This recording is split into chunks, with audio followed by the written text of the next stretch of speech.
안녕하세요. 대박천국 프리미엄 황서연입니다. 오늘은 샤프슈터 방문한 파트너가 오커스가 야기할 대규모의 지정학적 변동, 그 시작을 주제로 강의 준비했다고 합니다. 그럼 방문한 파트너의 스페셜 리포트 지금 바로 시작합니다. 시청자 여러분, 한 주간 편안하지 못하셨죠? 이번 주 미국 금리가 10년물 기준으로 24베이스 포인트나 급하게 상승을 했어요. 그래서 시장이 롱 듀레이션 업종 위주로 타격을 좀 받았습니다. 하지만 지난 7월 15일 방송에서 이런 일이 조만간 있을 것이다 라는 점을 설명을 드렸었어요. 특히 부채 한도 증액 시기를 전후로 해서 금리는 다시 빠르게 상승할 수 있다라고 말이죠.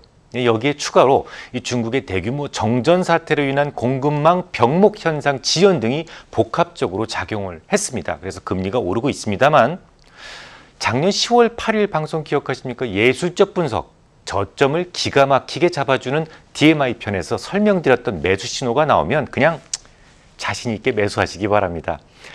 이번 주 미국 주택가격 지수 보셨습니까? 주택가격이 1년 동안 평균적으로, 미국 평균적으로 20%나 올랐어요. 샌디에고 같은 데는 30%가 넘게 올랐고요. 2배 이상 오른 것도 수두룩합니다. 이 현금의 가치는 거의 강탈 수준으로 하락하고 있어요. 비록 좀 조정을 보일지라도 주식이 현금보다는 100배 낫습니다. 이 시장의 조정과 관련해서 여러분들에게 좀 더 큰 용기를 드리고 싶지만, 오늘은 급히 다뤄야 될 주제가 있어서 여기까지만 하겠습니다. 미국과 영국, 호주의 새로운 안보 동맹이죠. 오커스가 오늘 다룰 주제입니다.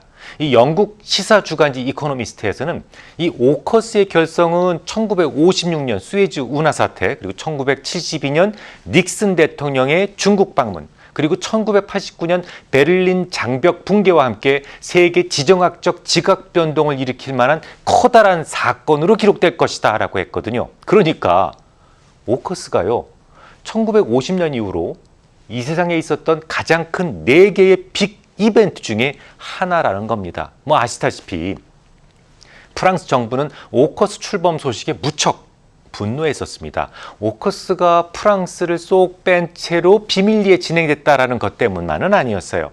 미국이 호주에게 핵 잠수함에 대한 기술을 전수하기로 하면서 그 이전에 프랑스와 호주 사이에 체결됐던 600억 달러 규모의 잠수함 계약이 날아가 버렸기 때문이었죠. 이 마크롱 프랑스 대통령은 대사관까지 불러들이면서 극도의 분노를 표시했는데요. 이에 대해 미국은 그랬었구나. 프랑스가 무척 힘들었겠네. 미안해, 앞으로 조심할게 라면서 프랑스를 다독였습니다. 프랑스는 대사관에게 다시 근무에 복귀할 것을 명령했죠. 이쯤에서 우리는 이 미국의 숨은 의도를 고민해 봐야 됩니다. 정말 미국은 프랑스와 호주 사이의 계약 관계를 까마득히 몰랐을까요? 천만에요. 몰랐다면 제 손에 장을 지지겠습니다. 알고 있었다면 왜 호주의 핵잠수함 기술을 전수했을까요? 미국이 주장하는 것처럼 순수한 실수였을까요? 저는 그렇게 생각하지 않아요. 실수를 빙자한 고의적 행동이었을 뿐만 아니라 미국은 우방들에게 매우 중대한 메시지를 전달하려 했던 것 같습니다. 좀 더 자세한 설명이 필요하겠군요. 시진핑이 황제를 꿈꾸게 되면서 미국과 중국의 갈등이 시작됐잖아요. 근데 중국이 오늘이라도 당장 달러 결제를 포기하고 그들이 생산한 공산품에 대한 결제를 유로화로 대체하겠다라고 하는 순간 달러는 개밥의 도토리 신세가 됩니다. 그래서 조 바이든은 집권 초기부터 우방을 강조했던 겁니다. 이런저런 이유를 대긴 했지만 궁극적으로 우방이라는 기치 아래 유럽이 더는 중국과 손을 잡지 못하게 하자라는 것이 주된 목적이었죠. 하지만 이런 미국의 생각에 모두 찬성하는 것은 아니었어요. 이 마치 달걀의 노른자와 흰자가 항상 요 같은 공간에 존재하는 것처럼 이 세상은 반드시 음과 양이 아주 가까운 공간 안에서 공존합니다. 예를 들어서 비슷한 위치라도 한국에 비해서 일본이 우파적 성향이 강하게 태어나요. 우리나라로 시각을 좁힌다고 하더라도 전라도 쪽에 비해 경상도 쪽이 우파 성향이 강합니다. 마찬가지로 비슷한 위도쯤에 존재하지만 프랑스에 비해서 독일이 우파적 성향이 매우 강하게 태어납니다. 그래서 일본과 독일은 제조업이 발달할 수밖에 없었고, 이 좌파적 성향이 강한 프랑스는 예술 작품이 많고 명품 위주의 산업이 발달돼 있죠. 우리나라도 당연히 예술적이죠. K-팝이라든지 최근 오징어 게임 보셨습니까? 유명해질 수 있었던 것은 이게 우연이 아니라는 거죠. 이미 주어진 땅의 속성에 따라서 가능한 일이었던 겁니다. 이 좌파적 성향을 가진 사람들의 특징은 변화와 혁명을 추구한다는 점이죠. 지금도 유럽에서 군주 독재를 가장 먼저 타파한 것이 프랑스라는 점을 가장 자랑스럽게 여기고 있으니까요. 그런 프랑스였으니 대제국인 미국과 사사건건 대립을 할 수밖에 없겠죠. 예를 들어 오커스가 발표된 그 다음 날 유럽연합은 오랜 시간에 걸쳐 계획해왔던 인도태평양 협력 전략을 발표했어요. 이유는 발표문에서 인도태평양에서 유럽 해군의 역할이 중요하고 해군 배치를 강화하는 방법이 모색될 것이며 강력한 해군을 가진 프랑스의 역할이 필수적이다라고 덧붙였죠. 하지만 이번에도 프랑스는 역시 엇나가게 됩니다. 장-이브 르드리앙 프랑스 외무장관은 우리는 미국이 주도하는 인도태평양 전략이 군사적 대립 구도로 이어질 것으로 보고 이를 지지하지 않는다라고 공식적으로 반대합니다. 심지어 에마뉴엘 마크롱 대통령은 미국과 중국 사이에서 유럽이 취해야 될 입장은 전략적 균형이다라면서 중국과 미국 사이에 누구 편도 들지 않겠다라는 것을 공식적으로 선언하게 되죠. 여러분 백화점 가시면 에르메스 핸드백 보실 수가 없죠. 대부분 중국에서 싹쓸이 해가서 그렇습니다. 대략 한 1억 원어치 정도 에르메스 제품을 구매해야만 겨우 먹힌 백이 어떻게 생겼는지 구경이라도 할 수 있죠. 그러니 프랑스 입장에서는요, 중국이 소중할 수밖에 없습니다. 여기에 독일마저 가세합니다.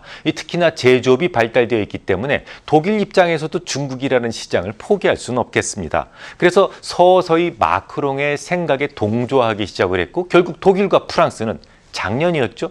미국의 반대를 뿌리치고 중국과 유럽 간 투자 협정을 추진하는 데 앞장서게 됩니다. 그리고 여기서 문제가 발생을 해요. 프랑스와 독일이라는 유럽 경제의 막강한 양대 산맥의 협조업체는 바이든의 중국 포위 전략 성공할 수 없잖아요.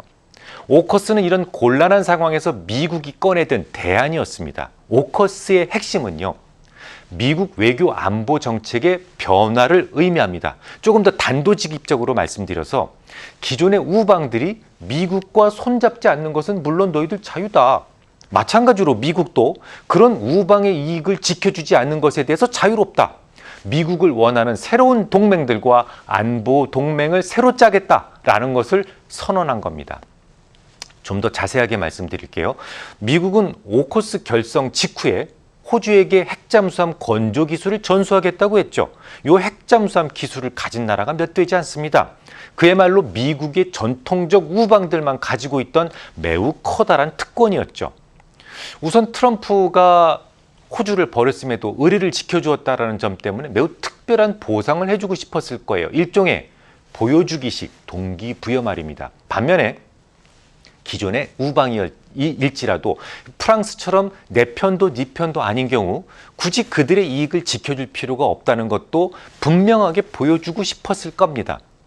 이건 정말 경천동지할 일이었어요. 지금까지 미국은 어떤 일이 있어도 간혹 무역관계로 서로 서먹서먹한 상황이 되었어도 이 안보 문제와 관련해서는 늘 변치 않는 모습을 보여줘 왔습니다. 지난 수십 년 동안. 하지만 앞으로는 전통적 우방일지라도 미국과 함께하지 않고 중국 편에 설 경우 그들의 이익은 단호하게 무시될 수 있다는 것을 적나라하게 보여준 셈이 되어버렸어요. 독일은 그날 이후로 고민을 시작합니다. 이참에 미국을 확 버려버리고 중국과 손을 잡을까? 이런 생각 말이죠.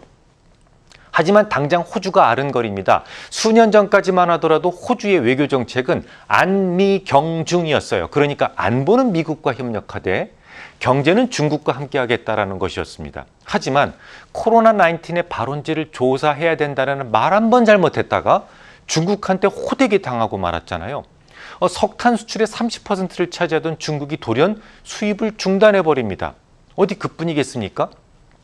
와인, 곡물 모두 수입을 중단시켰어요. 중국의 우호적이었던 호주는 그날 이후 치를 떱니다. 오죽하면 멜컴 텀블 전 호주 총리는 중국 외교 전략의 실상은 3C라는 말로 요약할 수 있다.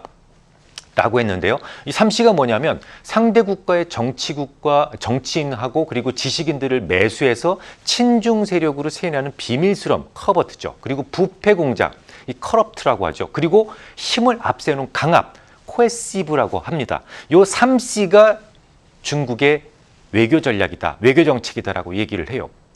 이번 주에도 중국은 또 한 번 마카파식 결정을 했잖아요. 지금까지 중국은 이 세상 지적재산권을 마구 카피해서 빠르게 경제 성장을 이루어 왔습니다. 그러다 보니까 대부분의 중국 기술주들은 세계 여러 나라들과 회사들과 지적재산권과 관련된 분쟁을 하고 있어요. 예를 들어서 미국의 인터디지털사는 샤오미가 스마트폰에 사용되는 무선 디지털 기술 관련 특허를 무단으로 도용했다면서 소송을 걸었죠. 일본의 샤프 역시 근거리 통신망 기술을 중국의 휴대폰 오포가 침해했다면서 소송을 냈어요. 그런데 말이죠, 중국 법원이 자국 기업을 상대로 한 외국 기업들의 지적재산권 침해 소송 전부에다가 소송 금지 가처분 명령을 띡 내려버립니다. 이건 한마디로 해외 기업들이 중국 기업들에게 지적재산권에 대해서 더는 시비를 걸지 못하도록 하자는 거예요. 이쯤 되면 뭐 거의 대놓고 막가자는 거잖아요. 자, 그럼 생각해 보십시오. 우리도 뭐 사드 보복을 통해서 충분히 경험을 했습니다만 아무리 프랑스라도 혹은 독일일지라도 어느 날 갑자기 중국이 요 지적재산권 내가 쓸게 라고 선언을 했을 때, 혹은 오늘부터 프랑스산 와인 수입 안 해라고 했을 때, 이를 미국 없이 혼자서 방어할 수 있을까요? 미국과 연대하지 않을 경우 호주처럼 큰 나라도 피해를 볼 수 있다는 생각에 도달하면서 결국 이 중국과 가까이 하기 위해서 미국과 결별하는 것이 유럽의 이익이 되지 못할 것이다라는 지적들이 독일의 정치가에서 하나둘 나오기 시작합니다. 이제 윤곽이 좀 잡히시죠? 왜 오커스가 수십 년 내 손에 꼽을 만큼 엄청난 사건인지 말입니다. 특히 딱 우리나라에게도 적용이 될 것 같은 뉴스잖아요. 지금까지 우리도 전략적 모호성을 내세우면서 미국과 중국 사이에서 균형 외교를 취해왔었기 때문이죠. 하지만 말입니다, 너무 실망하실 필요는 없어요. 지난주에는 꽤나 흥미로운 뉴스가 하나 더 있었습니다. 미국에서 존 손튼이라는 이 미지의 인물이 최근 6주 동안이나 중국을 방문했다라는 거예요. 물론 미국인이라면 누구나 중국을 방문할 수 있겠습니다만, 바로 그가 베이징에서 만난 사람이 중국 공산당 정치국 상무위원 겸 부총리인 한정이라는 인물이었다면 이 이야기가 좀 달라집니다. 이 한정이라는 인물은 중국 전체 서열 7위거든요. 홍콩 사우스 차이나 모닝 포스트는 과거 키신저처럼 미국과 중국 사이에 화해 무드를 조성하기 위해서 파견된 비공식 특사일 가능성이 높다고 추측하고 있어요. 충분히 일리가 있는 주장입니다. 우선 키신저에 대해서 설명드리는 것이 좋을 것 같은데요. 이때는 닉슨이 달러와 금의 관계를 단절해버렸던 1971년으로 거슬러 올라갑니다. 당시 베트남전에서 엄청난 손실을 보고 난 뒤였기 때문에 달러는 최악의 위기 상황이었어요. 이 키신저는 통상적인 외교 경로를 무시한 채 비밀스럽게 중국을 방문합니다. 당시 키신저가 만났던 사람은 중국의 총리였던 저원라이였어요. 그를 만나서 끝장 토론을 했고, 그날 이후 중국에는 미국의 자본이 집중적으로 투자되기 시작하면서 제조업이 강성해지기 시작합니다. 당시 어떤 말이 오갔는지에 대해서는 자세히 알려지지는 않습니다만, 유학파였고 매우 청렴해서 존경을 받고 있었던 저원라이에게 이런 제안을 하지 않았을까요? 오늘 이후 미국은 중국에 공장을 만들고 항만을 만들어주고 수출을 하게 해줄 거야. 다만 아주 간단한 컨디션이 하나 있어. 앞으로 중국에서 생산되는 모든 공산품은 오로지 달러로만 결제해야 돼. 이것만 약속할 수 있다면 기아선상에 처한 중국 인민들을 앞으로 배불리 먹일 수 있어 라고 말이죠. 이 비밀리에 중국을 다녀온 키신저는 이듬해 국무장관이 됩니다. 일개 나부랭이 같은 키신저가 귀국 후 곧장 국무장관이 되는 모습을 보고는 그의 발언에 대해서 신뢰하기 시작했을 겁니다. 이 사건은 중동에서 오로지 달러만 받고 석유를 팔아야만 한다는 계약을 성사시킴으로써 5.1달러의 시대를 열었던 것과 더불어서 이 키신저의 매우 중요한 업적으로 기록됩니다. 키신저는 가장 최근에도, 그러니까 중국과 미국이 정식으로 싸움을 시작하기 전에도 중국을 방문했었어요. 아마도 황제가 되기로 마음을 먹은 시진핑에게 미국과 싸우지 말고 친하게 지내야 된다라는 메시지를 전하기 위함이었을 것이다라고 저는 추측하고 있습니다만, 수년 사이에 키신저는 부쩍 늙어버렸고 그의 카리스마가 더는 작동하지 않았죠. 이제는 그를 대신할 인물이 필요했던 상황이었는데요. 시장에서는 키신저의 역할을 존 손튼이 했을 것으로 보고 있는 것 같습니다. 정통 유대인 집안 출신이고 과거에 골드만삭스 대표까지 했어요. 이 존 손튼은 지금 공적인 직함을 하나 가지고 있는데요. 미중 금융 라운드 테이블의 공동 의장입니다. 월가의 핵심적 인물이면서도 이 공적으로 크게 드러나지 않았다는 점에서 과거 키신저와 비슷하죠. 특히 그의 베이징 방문에 맞춰서 마침 멍한저우를 석방했다는 점이 부각되고 있어요. 그녀는 미중 무역전쟁에서 매우 상징적인 인물이기 때문에 이를 두고 미국과 중국이 화해 무드로 전환되는 것이 아니냐는 기대가 생기게 된 것이죠. 간단하게 다시 정리해 보겠습니다. 아프가니스탄에서 철군할 때 바이든은 중국에 집중하기 위해서라는 말을 분명히 했어요. 지난 24일에는 쿼드 대면회의가 미국 워싱턴 DC 백악관에서 있었습니다. 쿼드는 누가 봐도 중국을 공동으로 포위하자는 측면의 모임이었어요. 얼마 전에 새롭게 구축한 오커스 역시 누가 봐도 중국을 압박하기 위한 동맹 전선이죠.